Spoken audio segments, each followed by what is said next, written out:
Now, it's my pleasure to introduce our speakers for this session. Please welcome from the San Francisco Public Utilities Commission, Kendra Cox, who is the Professional Services Contracts Manager for the Contract Administration Bureau of the PUC.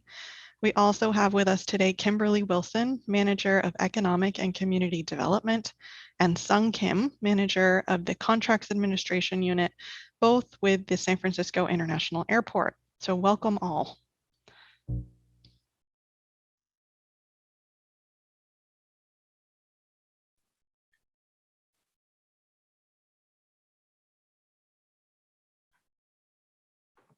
Great, thank you, Nicole. So I guess we can get started with the first slide. Good afternoon, everyone. As Nicole mentioned, I'm Sung Kim from the airport. And so could we pull up the first slide, please? Thank you. So I know we don't have a ton of time today, so I'm just gonna go ahead and dive in.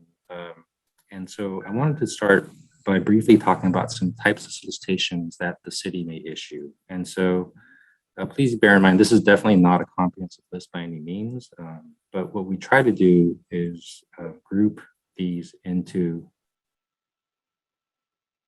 some basic types, 3 common categories that you may see. So the first you may be familiar with is a request for proposals, or RFP. And this is where the city is essentially asking the firms, proposers, to tell us, okay, what it is that you're going to do. So it could be for professional services like a software system. We want software programming services where we want a proposal from firms saying, this is, what we will do, this is how we will deliver it, this is the schedule that we'll follow, the features it'll have, et cetera. That's contrasted with a request for qualifications, which is really more focused not so much on what the firms or proposers will do, but it's really more focused on their experience and qualifications. And so we use these often to create what's called pre-qualified lists, where we have qualified firms that we know have the correct experience and quals, and they're available for us to issue work to. And so we can do this for some as-needed services, whether it's engineering, architectural services. There's a variety of things where the city may decide to issue an RFQ to score firms based on their experience and qualifications. The last category is really an invitation to bid or request for bid, and this is more focused on price. So there may be some basic experience and qualifications required, but the deciding factor in an ITB or an RFB is price. And typically we'll see this a lot in construction low bid type solicitations, or commodity purchases where the city's, let's say, buying a widget and we just want the best price on something. And so really the takeaway for this slide is that there are a lot of different types of solicitations that are issued by the city. And one thing that I want everyone to understand, and this will be a recurring theme throughout this entire presentation, is really how important it is for you as proposers to understand the solicitation that you're responding to. So if it's something where the city is trying to get the best price on something, and it's a low bid where price is the factor, writing a great 30, 40 page proposal on all these various things you can do, company history and all that, that might not be the most useful use of your proposal. And so we just want to make sure, and you'll hear this throughout, is that really understand what the city is asking for and respond accordingly. And with that, I'll hand it over to looks like Kendra for the next slide. Great, thanks, Sung. So this slide is really just to kind of give you a high level workflow of how these solicitations are solicited and some of the milestones associated with that workflow. We'll go through a little bit more detail on each of one of these milestones later on in the presentation, but I just kind of want to give you an overview picture. Generally, we start with the release of a solicitation or advertisement. Where you can find those advertisements, I believe, it's going to be gone over in more detail in the contracting opportunities session of this workshop. So you'll hear more on that at that time. Then generally we held a pre-bid or pre-proposal meeting where we kind of go over scope of work. There's an opportunity to ask questions. You get an opportunity to see who's attending or who might be interested in proposing. So we have that meeting. Then prior to proposals being due, there are question and answer period, in which case you can ask us questions or object to terms of the RFP. But again, we'll go over each of these milestones in a bit more detail, but just kind of want to have you an overview of the workflow from once the solicitation is advertised to when we actually receive proposals. And then I'm going to go ahead and turn it over to Kimberly for the next slide. Thanks. Thank you, Sun and Kendra. One of the most important tools that most small businesses overlook in responding to a bid or proposal request is the preparation.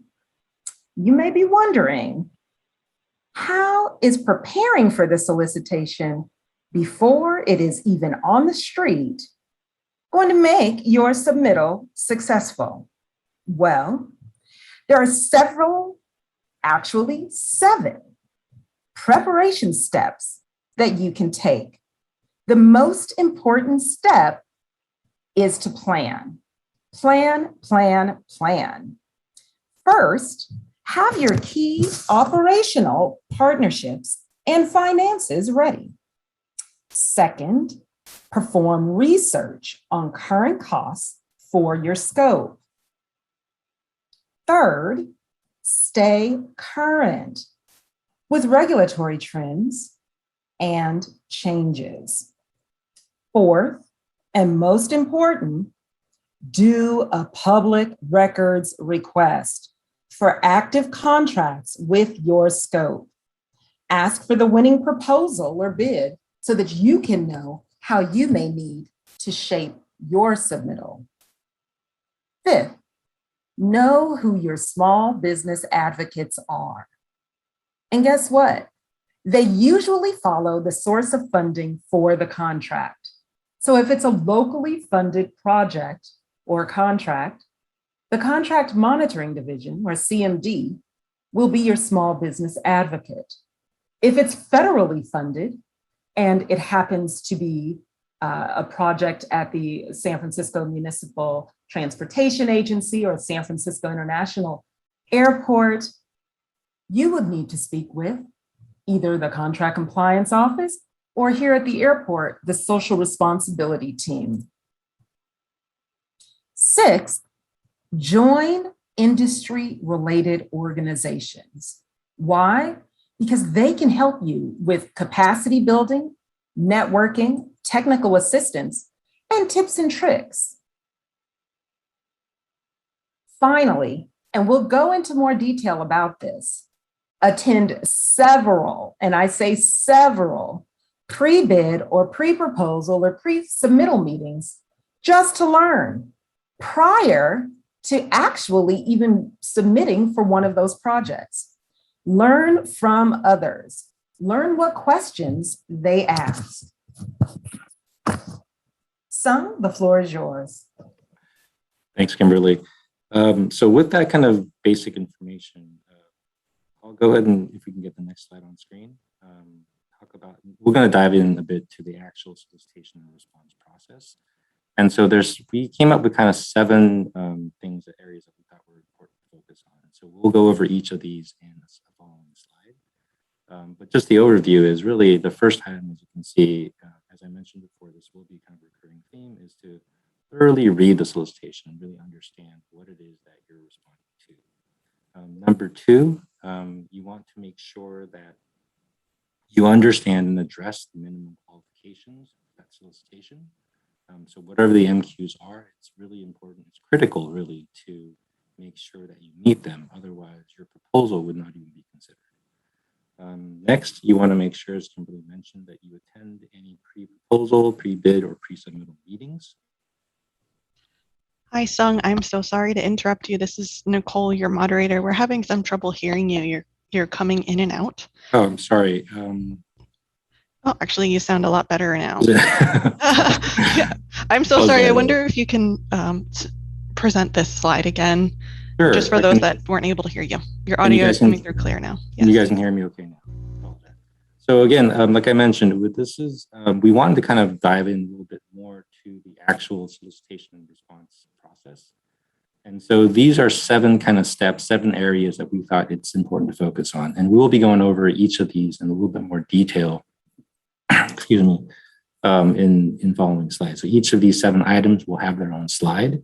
Number 1, as I mentioned before, this will be kind of a recurring theme throughout this presentation, is to really thoroughly read the solicitation. You want to make sure that you understand what it is that you're responding to. Number 2, you want to make sure that you understand and address any minimum qualifications that may be part of that solicitation. So whatever requirements that the city has set as MQs, you want to make sure that you meet them. Otherwise, your proposal would not even be considered. Next, as Kimberly mentioned, you want to attend any pre-bid, pre-proposal, or pre-submittal meetings. These are opportunities for you not only to network, but to ask questions about the process or about the solicitation itself. You also, number 4, is to ask questions outside of that pre-proposal meeting. The city offers a period of time in which questions can be submitted, and the city will issue written responses. And we encourage you to take advantage of that, ask as many questions as you need. And once you have all that information that you need through reading the solicitation, asking questions, attending meetings and whatnot, you can work on preparing the response and actually getting your team together if you're planning on teaming up with subcontractors or as a joint venture. And the next 2 slides is make sure you remember there's operational costs of doing business with the city that we'll talk about. And also number 7, you can tell that it's important that we devoted an entire slide to this, is to make sure to get your response in on time. And with that, I'm going to hand it over to Kendra, who's going to talk about this first slide on thoroughly reading the solicitation. Thanks, Sung. This may seem a little bit straightforward, that you're wondering why this is even here, but we'd be surprised on how often we issue a solicitation, and because of some minor error in reading through what is required, we're not able to move a proposal forward for award or even evaluation, which is not anything that we enjoy, especially if a firm has put a lot of effort into putting together a proposal. So, we just ask to really slow down and make sure you read through what is being requested in each solicitation. And as Sung mentioned on his first slide, depending on whether it's an RFQ, an RFP, or even a request for bids, what is being asked might be a little different. Generally, some areas that you really want to focus on are the minimum qualifications, especially because that is going to be the threshold in which you need to meet in order to move forward. There's also generally some small business requirements. The scope itself can be something that you might want to ask questions around, or if it's a construction contract, you have to read through some specifications or drawing, make sure you take a look at that closely and ask questions ahead of time. And the last is that there are timelines for deliverables or milestones that you want to make sure you're understanding when you commit by submitting a proposal. So again, this might seem like a pretty straightforward slide, but it's incredibly important, and we just want to highlight it here. Next, I'll turn it over to Sung now to talk about minimum qualifications in more detail. Great, thank you, Kendra. And so for MQs, let me just kind of talk briefly about what MQs are.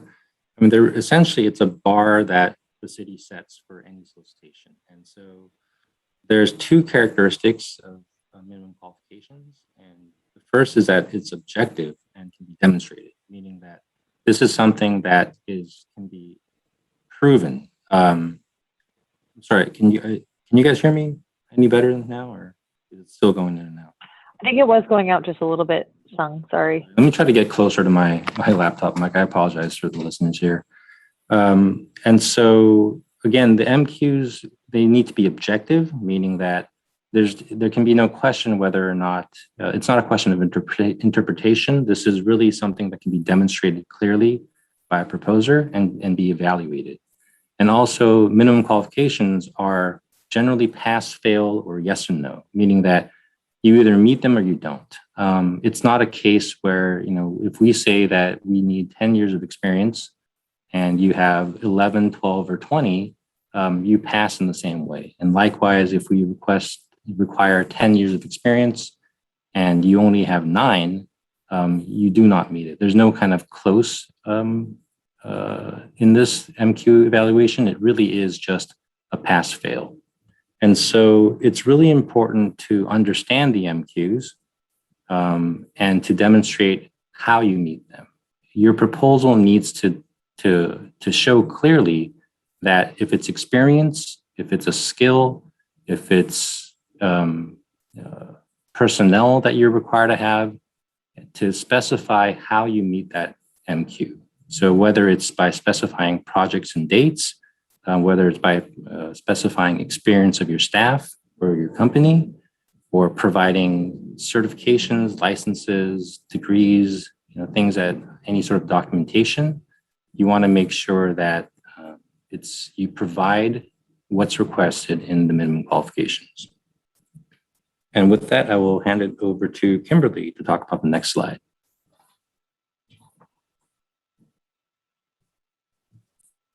Thank you, Sung.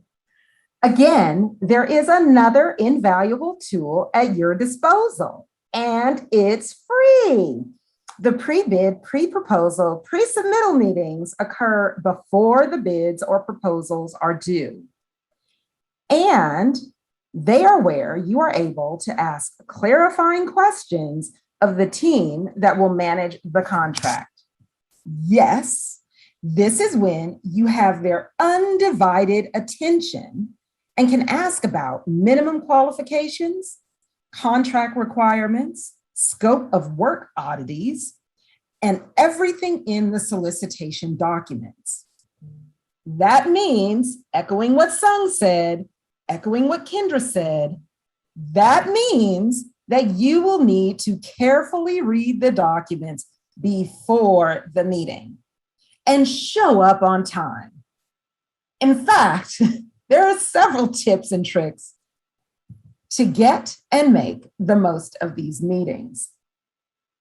So again, the pre-bid, pre-proposal, pre-submittal meetings are for you to learn about the project and to network. This is an opportunity for business development.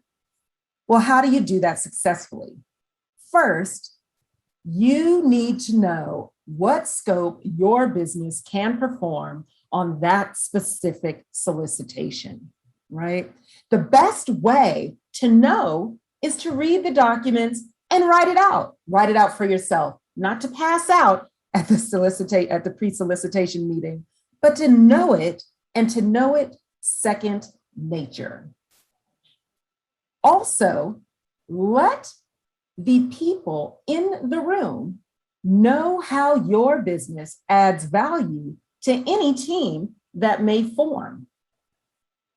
Again, you are there to meet with other people who may be business partners on this solicitation or any solicitation in the future. Everyone in the room needs to know who you are and how your business adds value to their team. Another thing to know and to write out is to know what similar projects your business has completed. If this is your first foray into government contracting, you may need to say, hey, look, I haven't done government work, but I've done private work. And guess what? With the private work I've done, it's included these scopes. So make sure that you can, again, demonstrate what scope you can perform, what similar projects you've performed, and how you add value to a team. But all of that is not even helpful if you show up late or not at all. So you want to make sure that you arrive at least 15 minutes early. Why?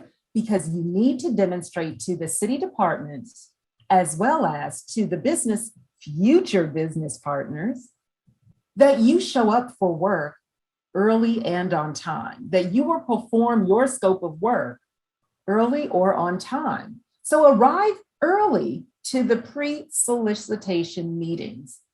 Proactively introduce yourself as people join the meeting. When you're early, you can do that. Give a quick 10-second elevator pitch. about what your business does and how you can add value to their team for that specific solicitation. You should have as a goal for each of these meetings that you will meet 3 new potential business partners. Why? Because that will force you to network, and it'll help you to develop a team. Again, you will need to ask questions. Can't ask questions unless you read the solicitation. All right, Kendra, the floor is yours.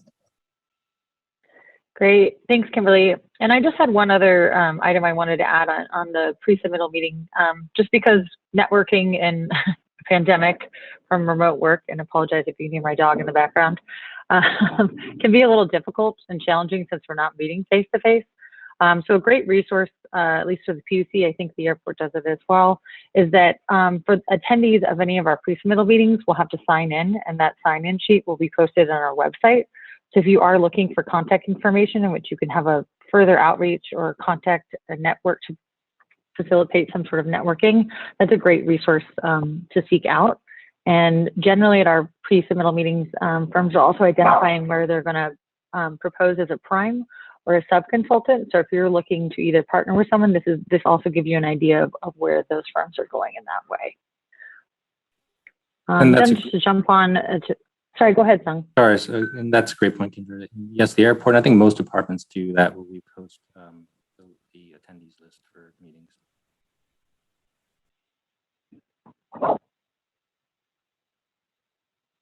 Yeah, great. So just a great resource, I think, to be aware of on that front. And then moving on to asking for questions, and thank you, Kimberly, for highlighting how important questions are. And I want to reach also back to the slide that Sung went over around minimum qualifications. Generally, these should be straightforward, and it sets a threshold that is either pass or fail. However, at times firms may not completely understand, or there might be some ambiguity around what the qualification requirement is. There's no penalization for you to ask questions. You should ask questions often, and you should, on any topic that you might think is not clear. We actually generally welcome questions as much as we can. It really helps inform our solicitations. And if there needs to be a clarification made, we rely on the questions to point us to do so. So I just want to highlight how important it is for you to ask questions on any aspect of the solicitation that you might feel is unclear. And that generally, while questions are asked at the pre-submittal meeting, can be submitted all the way up until proposal due date, generally, so, or at least days before. So please make sure each, I think, entity has their own way to submit questions, but there is always a way to do so, and make sure that you do read through thoroughly and ask those questions. And then I'll hand on the next slide to Sung.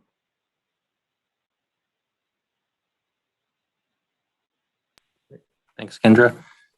So now that you've attended the meetings, you've asked all the questions, and you have all the information you need, let's talk about actually preparing the response to the solicitation. So that first item there, answer solicitation verbatim. Essentially, what we're really trying to say is answer what's being asked. So each solicitation, the city is very clear, or we try to be clear about what it is we're looking for, whether it's type of experience or what we want proposers to discuss. Let's say it's project approach or relevant skills experience, could even be organizational makeup. The city really tries to be open, transparent, and clear about what it is that we're asking for. And so it's really important. I know it sounds kind of basic, but it really is important to understand what's being asked so that you can address it in your proposal, in your response. And so if, let's say, there's small business requirements or local business requirements, you want to make sure that you address those and have a plan and a team to satisfy those requirements. You want to make sure that if there's questions on who will be doing what, if we have some specifications, if we have any sort of requirements as to what it is we need from you, that you can address who on your team is going to be able to perform that. Some solicitations may require a timeline. And if that's the case, we want you to make sure to provide one if one's asked for. And it's really important if you're working with a team, let's say you have a number of subconsultants or subcontractors, is to make sure that your team understands your timeline so that if you're writing in someone to deliver a portion of work for you, that you're not putting them in a difficult spot and that you coordinate with them so that they understand their responsibility in respect with regard to the timeline. And so, if there's any budget-related forms or bid forms or cost forms, in some cases, the city may be asking for your benefits information because we want transparency into the type of benefits that workers are getting, just to make sure that whatever it is that you're being asked for, that you address it. And with that, we can go back to Kimberly for the next slide. Thank you, Sung. And to underscore what Kendra and Sung said about the small business requirements, know who you are going to use to satisfy your LBE, your SBE, your DBE, whatever those small business requirements are, know who you're going to use to satisfy them. And if you need help in identifying how the city came up with these goals and this idea that you could use small businesses on any given contract, or if a prime says, I don't know how they expect me to use a small business, the way to learn is to ask questions. Going back to Kendra's slide, ask questions, ask questions.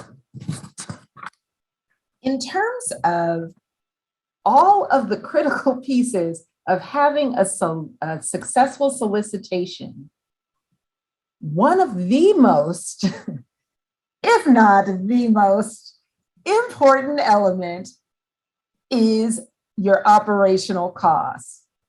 You may win a project and you can lose because you won that project because you hadn't factored in your operational costs.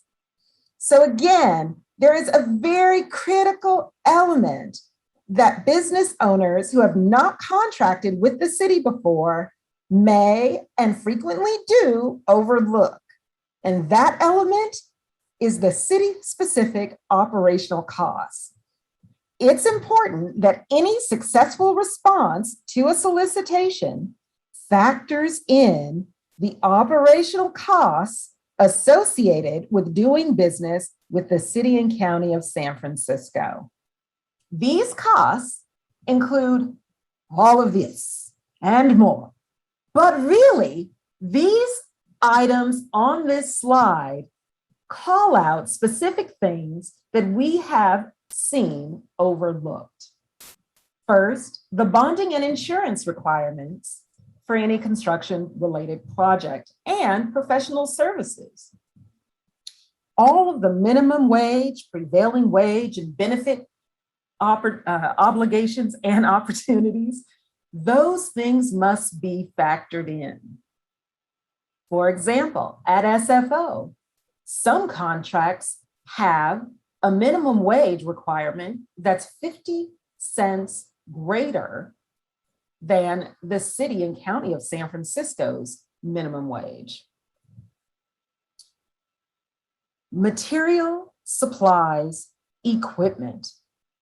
Know what the costs are, the current costs, not last year's, not last month's, but the current costs, the current market values for those things. If you are operating at a place that requires certain permits or authorizations, know what those are and know what the costs are associated with it.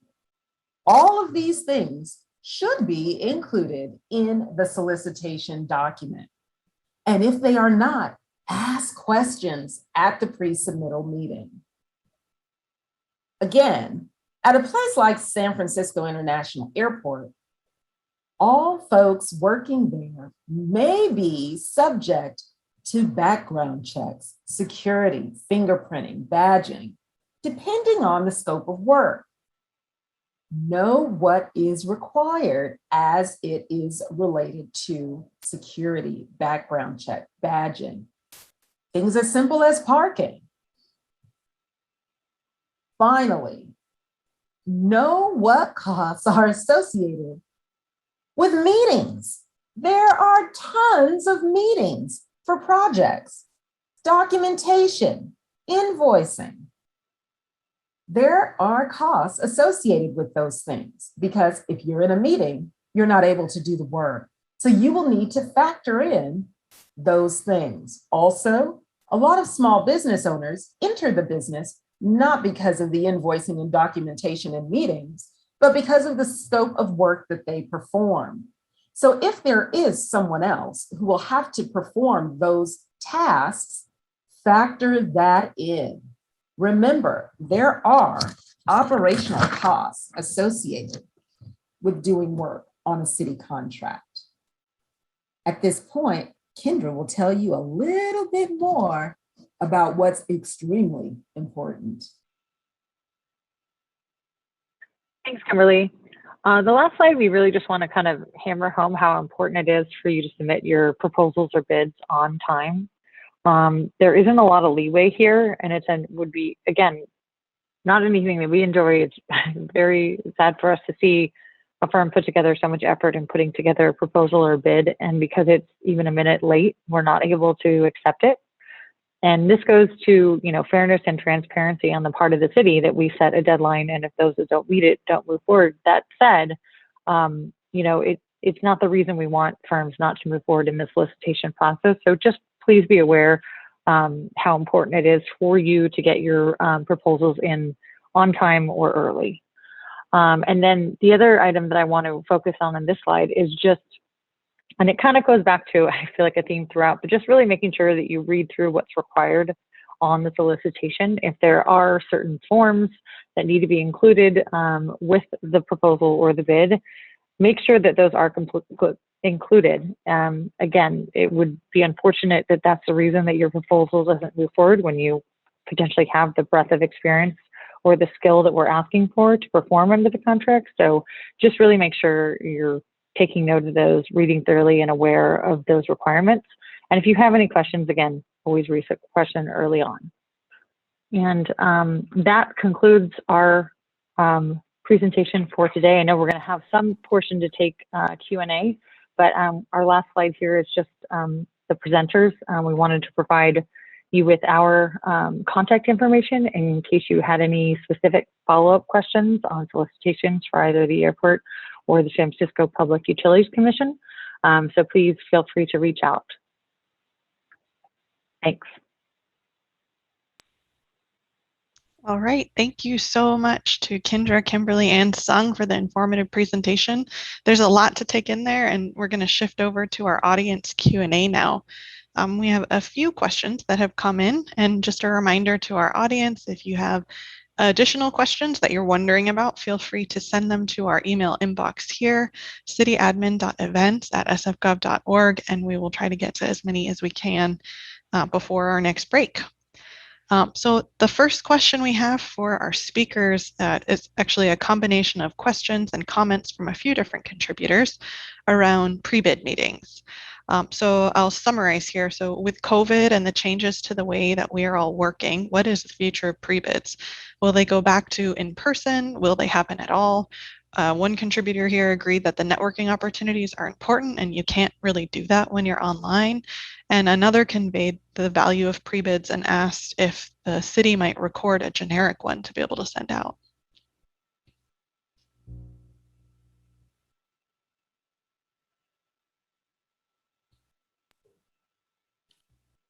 Kendra, I can start. I guess yeah, go ahead. I was just about to. Go ahead. Okay. For the airport, that's correct. We are currently doing all of our pre-proposal meetings online due to the pandemic. As whether or not we plan on resuming in-person meetings, officially we don't have a plan on that, but my expectation is that as things hopefully return back to normal, that's one of the normal ways of doing business that hopefully we'll return to. How we do, however, have certain, in some cases, job walks, in situations where it's important to see the site or to see the equipment that we're asking folks to propose services on, we may provide opportunities there for people to come in person to view things and network there. But for the most part, our pre-proposal meetings are being conducted online. I'm going to echo Sung there for the PUC as well. Just given the pandemic, we are currently holding all of our pre-submittal meetings remote. More often through a Blue Jeans app is what we use. So I don't see that there's any movement towards in-person meetings in the near future, though, again, the hope is that we will return once things do return to normal. So I'm in alignment there, Sung. I would just to then, and feel free to jump back in, Sung, but on the networking piece of that, I completely understand how it adds another layer of difficulty to be able to interact with other individuals that are attending the meeting. Again, I would try and rely as heavily as you can on the attendee list that we do post. And hopefully that will provide a basis for some outreach that you can do. It's, again, not the same as an organic hello, but we hope that in the interim can serve at least as some basis for you to be able to reach out and network with some firms that might be interested in the similar solicitation. I totally agree, Kendra. In fact, in some cases, having that list is more helpful because it kind of expands the number of people you can reach out to. And sometimes in the meeting, if there's 30 people there, it's hard to connect with more than a handful. Whereas if you have a list you can follow up with, it kind of expands your ability to network. So in some cases, that could work out well, we think. That's great. Thank you. Agreed. And I and then there was the last piece. Sorry, go ahead. No, I was going to say, I agree with both Kendra and Sung. Another thing is there are several departments as well as organizations that conduct Meet the Primes events or meet and greets where small businesses can meet potential business partners, prime contractors to partner with on future opportunities, either in the city or outside of the Bay Area or in the Bay Area. And so I would keep a lookout for those things. There is an organization called Business Outreach Committee, the Bay Area Business Outreach Committee. Their website is hosted by Golden Gate Transit, and it's all the transportation agencies in the Bay Area, and they have an upcoming meet and greet, and it's virtual. The thing is, there are several organizations throughout the Bay Area that hold these meet and greets. And so that's very, very important to just look up meet and greets. Also, if you want more information about meet and greets, feel free to reach out to me. This is Kimberly, and I can give you more information. We would not be able to, any department would not be able to have a generic pre-bid meeting or things like that, because those things, or a generic networking event other than a meet and greet. Maybe that's what the question was. Maybe there's a generic meet and greet, and that is exactly what that is. It's a meeting that is not project specific, just networking specific. I hope that's helpful. Super helpful. Thanks, Thank Kimberly. you. I was going to say, sorry, Nicole. I was just going to say a similar thing, that because our solicitations range in sense of variety of scopes, there's not one that's really all inclusive. They're really tailored to the scope of work of the project that the solicitations around and those firms who would be interested in performing that work. So there's no real kind of one size fits all, but thank you for bringing it up as far as other networking opportunities, Kimberly. Great, thank you. That's super valuable information from all three of you. I really appreciate the responses to those comments and questions. The next one is reacting to one of the pieces of your presentation around submitting your small business compliance forms early. So the question is, you mentioned that you can submit those small business compliance forms early for feedback. Do you know if that's every department that you can do that with, or is that just something with the PUC? Definitely. The contract monitoring department, C&D, would love for teams to submit their forms early, not a day before, not 2 days before. Give them at least a week, but submit your forms early so that they might be able to let you know whether indeed those team members are eligible to meet the small business contracting requirements and whether the forms are completed accurately. So that's Contract Monitoring Department, the Contract Compliance Office at SFMTA. And here at SFO, we would do the same thing. So most definitely, you can submit those forms early at any city department to the compliance team, or here at the airport, it would be CMD for locally funded and us in social responsibility for the federally funded work. And we would let you know whether the forms are completed accurately and whether the team meets the small business participation requirements. And just to tag on to what Kimberly's saying, most solicitations, I know it's true for the airport, I'm sure it is for PUC and others, should have contact information for whether it's CMD, as Kimberly mentioned, or if it's an airport group. So if you have questions regarding those requirements in those forms, most solicitations should have contact information in there. Okay, perfect. Thank you. Yeah, Kimberly. and I'm gonna, sorry, real quick, just Nicole, just one thing to add on there. This is Kendra. From the PUC, absolutely encourage you to submit those forms to our contract monitoring division representatives early in case they could, because at that point they will able to confirm what needs to be changed. I just also want to mention that you will still need to submit them as part of your proposal, on at least for the PUC, because while you can get feedback early on from our CMD analysts, you'll still need to have them come in with the proposal submission itself. But it is absolutely helpful to get feedback early on so that the feedback isn't after the deadline and then potentially you're in a position where you can't update. Indeed, with every single department, the forms would need to be submitted with the proposal. Okay, got it. Thank you. Thank you all. A couple more questions here. The first one is from Ruben. Where do you go to request a public record on who received the current bid? So you can request from the department issuing the solicitation. So again, airport solicitations will have a contact person, usually the contract or project manager, who's a designated point of contact. And so you can start submit that request through them. Or also if the department has a designated contact for public records requests in general, whether it's their legal group or a public affairs group, you can go through them. All right, thank you. And then just one more question here. May I add to that? Absolutely. That if indeed you're wondering how to do a public record request, if you send it to the leadership of any city department, it'll get a response. And just title it public record request, it'll get a response. There are some departments that have a formalized process on their website, other departments don't. But if you just send it to the head of the department, you will get a response. Great, thank you, Kimberly. So our last question here, if you lose a bid and you don't plan to protest, but you do want to receive feedback on why you lost, can you get that feedback? I'm happy to jump in, at least from the PUC side of things. We do offer feedback where we can. It has been a little bit more challenging as we're not meeting in person to kind of discuss. But that is an option you can request from our department. Another, I think going back to the public records request, that if you can, you can request a copy of the proposal that did win, and you can request a record of the score sheets. So from the scores, it should highlight where you lost points, where other firms might have gained. And if you look to their proposal, you should be able to highlight why they received the points that they did. And so that can help inform what you need to do to improve the next time you propose. That's a great response, and I have nothing to add to that.